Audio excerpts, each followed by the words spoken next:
They take the fear and they utilize it and basically turn it around. They turn it into energy. They turn it into motivation. They turn it into something that's kicking them in the butt, and that actually changes from fear and debilitation to fear and exhilaration.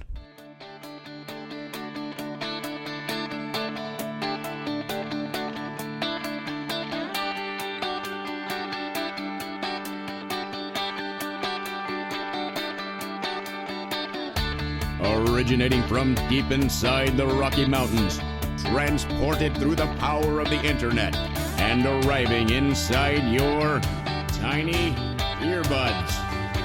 It's the Appraiser Coach Podcast, helping appraisers increase their efficiency, quality, and make more money. Here's the guy who makes it his life's mission to create value for real estate appraisers nationwide. Your host and the Appraiser Coach, Justin Harris. I want to talk about fear today, and I want to talk about it in a way that allows us to overcome or at least utilize it for our benefit. Speaking of benefits, I want to share with you a couple of companies that are great sponsors here that will be a huge benefit to you and your company. Working RE Magazine, folks, what a benefit to be able to understand what is going on in your particular industry. I mean, you chose the industry. Why not find out what's going on? Working RE will help you to do that. Sign up for their free blog at workingre.com. Speaking of the benefit of being able to do more with less, meaning you've got the tools at your disposal to accomplish what you need to accomplish. That's Alamode. Alamode.com is where you find out more, or 800 Alamode. And finally, we are sponsored, of course, by a great company called DataMaster. DataMaster is saving you time. Folks, when you save appraisers time, you save appraisers money. Check them out. Go to datamasterusa.com. Again, it's datamasterusa.com. All right, folks, we're going to talk about the four-letter F word today, fear, F-E-A-R. It's one that we've spoken about multiple times here. And let me just set the stage. Fear is a thing. Fear is real. Fear motivates. It does. And there's no way around that. Now, there's ways that we're going to talk about to mitigate it. There's ways that you can actually turn it upside down and utilize it for your benefit. In fact, I'm going to give you an example right up front. I've done a lot of public speaking over the years. I've been a teacher. I'm here on this microphone on a regular basis. But in front of groups, folks, I have never spoken in front of a group and not felt fear. In fact, in the beginning, it was almost debilitating. Now, in a way, it is an interesting thing. Fear is this biological reaction to the unknown, right? What if they don't like me? What if I screw up? What if fill in the blank, right? And fear is one of these things that is very, very challenging unless and until you learn how to, and I'm going to use the word control it, but really direct it would probably be the better phrase to use here. Someone taught me something years ago when I first started doing some public speaking. And folks, when I tell you, and I've mentioned it on this podcast before, that I am not what most people think I am. Most people meet me, shake my hand, and if you were to ask them 10 minutes later, did you just meet and interact with a introvert or an extrovert, all day long they're going to choose extrovert, right? That is the mask that I put on this microphone. It's the mask I put on when I am. And when I say, by the way, when I say mask, that doesn't mean I'm not being who I am. That means there is a role that I need to play as a mentor, as a coach, as a friend, in social settings. There are things that human beings do to get through the process. But if you were to, and in fact, I've done this multiple times, taken the test, if you will, the assessment for whether you're an introvert or an extrovert, almost always I come up as my strength, if you will, or my dominant personality is introverted. Now, a better way to describe it would be an ambivert, which if you look that up, if you'll Google that, that basically means I can play both sides, right? So in other words, most of these assessments, if there's 100 points, I might be, 52% introvert, 48% extrovert. In other words, I can be whatever I need to be for the situation. That's kind of the point that I'm trying to make. But the reason I bring up this idea is most people, when they see me speak in public, because of the experience that I've had speaking in public, they think it comes naturally. It does not. This has not been a natural thing, and it isn't even today. You put me in front of 300 appraisers, and I'm going to freak out a little bit. I really am. I mean, that's the honest to goodness truth. It's not a comfortable situation. Now, I enjoy it, and that kind of goes to my point. Years ago, I had a wonderful teacher pull me aside and talk to me about this stage fright idea, this fear of getting on stage and being in front of a group of people. And by the way, the studies show, and I don't know how accurate this is, but studies show that speaking in public is one of, if not the most scary thing for any individual to do. It's freaky, folks, to get out in front of your peers, to get out in front of people and think that they are judging you, that they are that you may not perform the way that you would like to perform. It's a scary thing. But this individual pulled me aside and said, Dustin, everybody feels that fear, or the butterflies, if you will, the anticipation of getting on stage. What you need to do is take that fear and turn it into a tool. A tool? What do you mean?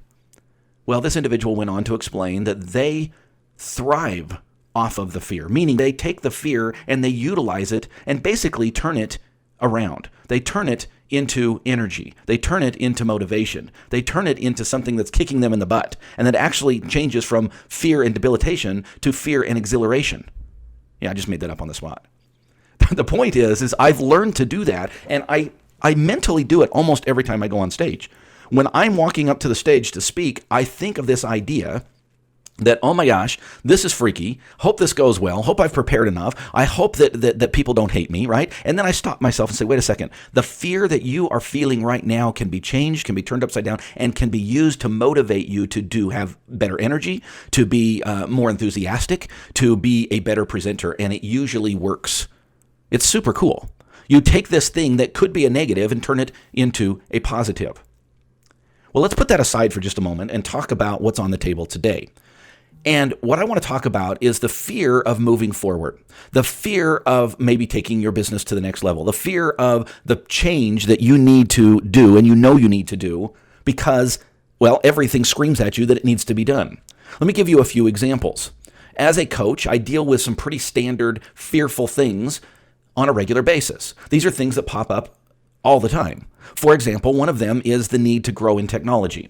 And specifically, appraisal offices get to the point that the single computer sitting on their desk is just not enough. They need to grow into what I'm going to call a server. Now, that freaks people out in and of itself. I don't know anything about a server. No, I'm just talking about a network. I'm just talking about growing a little bit bigger so that you've got the capacity to be able to take on new employees or take on new capacities with regard to your business. And this is a scary thing for people, and it's scary for me, folks. I know just enough about computers to know that I don't know anything about computers. I mean, I know just enough about computers to get myself in trouble. And so anytime I move to this level of, oh, we need to grow or we need to do something different with technology, it's freaky. It's scary. And sometimes that fear can be debilitating, meaning it can halt me in my tracks. I'm going to come back to that in just a minute and talk about why that is. But I want to share with you first a couple of other examples of what I'm talking about. One of the big ones is hiring. One of the big ones is growth. It's human resources. It's this idea that I've plateaued. I basically am one person. I have 24 hours in the day, and I'm maxed out. And at that point, you can say, you know what? I can stay where I'm at. I can regress to where I was. And by the way, regress is not necessarily a negative word. That can be a decision, right? I liked it better last year when I wasn't so busy. I'm going to go back to that. That's okay. That's a decision that sometimes is the best decision. Or I can move forward, or I can grow my company. And again, I want to stress that doesn't necessarily mean you need to grow your company. One of the great things about coaching and mentoring others is we can talk about what their long-term vision, and we do, talk about what their long-term vision looks like. When I say we, I'm talking about you and I. I'm talking about the two participants in the room. We talk together. This is not, hey, Dustin thinks you need to do this. Hey, here's a coach that's been there, done that, and is going to tell you how to do that, unless that's what you want. When we do a series of coaching, the very first coaching session is called the Vision Story Session, meaning we sit down and we create your vision together, because I don't want to spend the next 5 sessions going down a path that you never wanted or needed to go down. Part of that is deciding what it is that you need and then helping you to get to that level. But let's say that desire from you is to grow. Well, that can be a scary thing. I've never hired anybody before, or I tried hiring and it was a disaster. I don't want to do that again.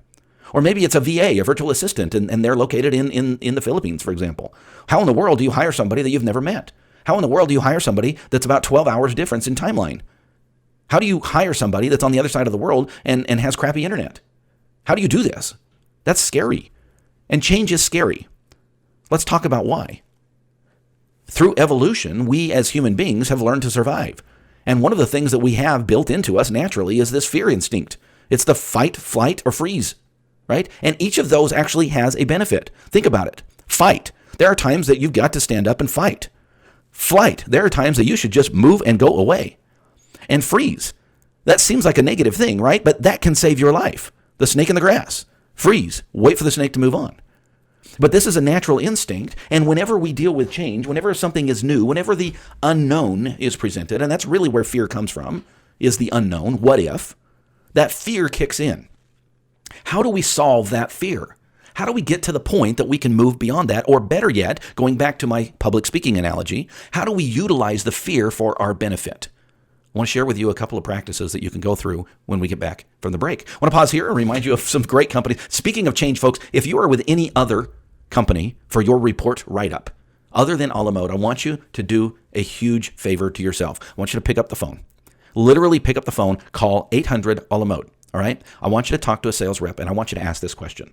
I want you to say, I was listening to the Appraiser Coach podcast, and Dustin asked me to call you. I'm with such and such company. Will you please tell me what you have to offer that company can't? And I want you to have that interesting conversation with them. I think you will be blown away at what a la mode can give you. It's alamode.com, or again, pick up the phone and call them at 800 a la mode. If you're ready to save time and you're ready to use technology to use that in your life to better your business, you're ready for Datamaster. Folks, the thing you need to do is to go to datamasterusa.com. I want you to click on the map. I want you to click on the areas that they service. There are hundreds across the country. Chances that they service your area is pretty good.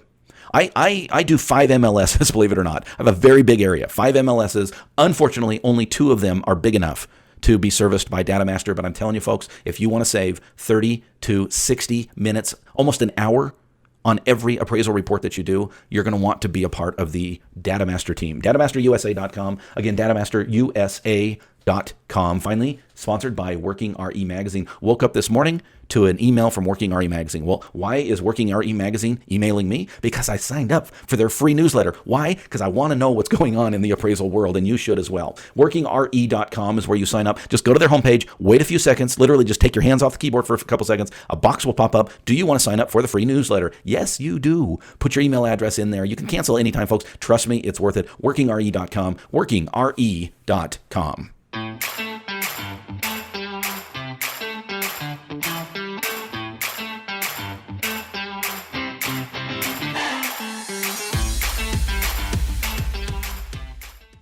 Welcome back to the program, folks. I'm going to be a little vulnerable today as we move into this idea of how do you solve fear. Let me share with you what often happens in my own business.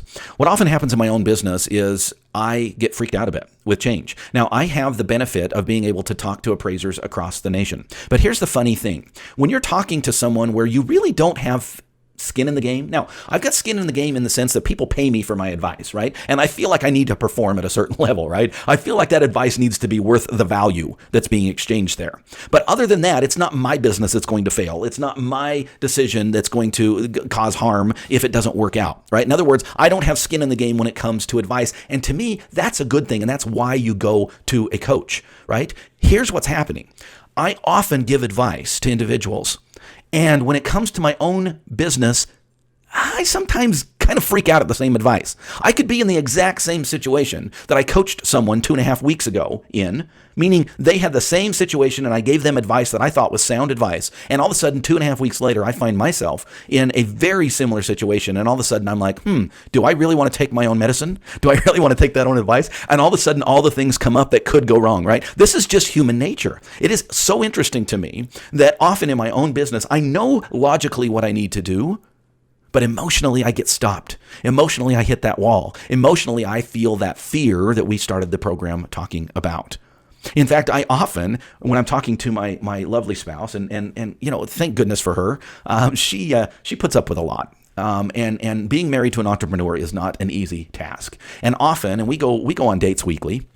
Always have 25 years of marriage, and I absolutely believe that is a key to a good marriage. Is every Friday we plan a date together. We go out to dinner, we go to movies, we go to walk around the river, whatever. But we spend time together and we talk. And a lot of times, what's on my mind is work. What's on her mind is she's a homeschool mom, and you know, we talk about what's on our mind, and we visit and we discuss. And you know, she, I think, loves the fact that I get excited about business, but she's not the risk taker that I am. And so when we talk about these things, her advice in the past has been, well, you know, proceed with caution, proceed with caution. She's learned to trust me over the years. She's learned that most of the decisions that I have made have actually turned out to our benefit, financially, you know, lifestyle-wise, and so on and so forth. And so a lot of times her advice is, well, Dustin, you know what you need to do. And having her as a sounding board is really helpful to me because I'm an external thinker. In other words, I make decisions by bouncing them off of other people. But the reason I tell you the story, it's a long setup, to basically say I often find myself when I'm talking to my wife saying, if I were coaching myself, this is what I would tell myself, right? In other words, I know the answer. I know what I should do, but emotionally, I get wrapped up in it. Folks, sometimes the best way to solve fear, okay, this is the second half of the podcast here, is fear exists, right? We've established that. Now, how do you solve fear? Well, I gave you one before the break.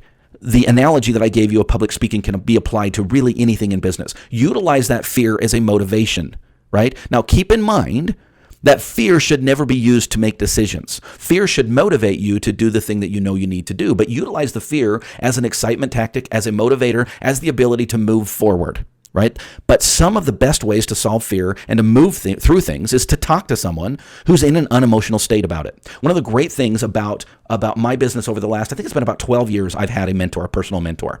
This is an individual. In fact, I picked up the phone yesterday about 4:30 in the afternoon, and he answered the phone, and we talked for about an hour. This is an individual that, yes, he's a friend, but he's always been a mentor to me. He's the type of person that I can bounce ideas off of, and he will say whether I'm nuts or not. I trust him because he's not going to tell me what I want to hear. He's going to tell me what I need to hear. And the nice thing is he doesn't have skin in the game. He's in an unemotional state to make those decisions. It's not his business on the rocks. In other words, a lot of times I know what I need to do logically, but I need to get reassured by bouncing it off of someone who is in an unemotional state. If you're scared about moving to the next level, talk to someone who doesn't have skin in the game. By the way, that's not your spouse, right? That's someone who really literally has no skin in the game. Again, I give advice all the time when it comes to my business. I kind of freak out a little bit when it comes to my own business. That's just being honest. But that's normal. That's human nature. Think about it. This thing called fear is not a negative thing. It's a natural, positive thing if you will turn it to your benefit. Speaking of coaching, folks, if you need somebody who's in an unemotional state that can listen and offer advice, I'm there for you. It's something I love to do. Check it out. Go to my coaching page on the Appraiser Coach website. Again, it's theappraisercoach.com, and click on the coaching tab. You've been listening to the Appraiser Coach podcast with Dustin Harris. If you like what you hear, please give us a 5-star rating and post a short review on iTunes. For more in-depth insider information on how you can make more money as a real estate appraiser, visit theappraisercoach.com and sign up for the All-Star team today. Thanks for joining us. And now, get out there and create some value.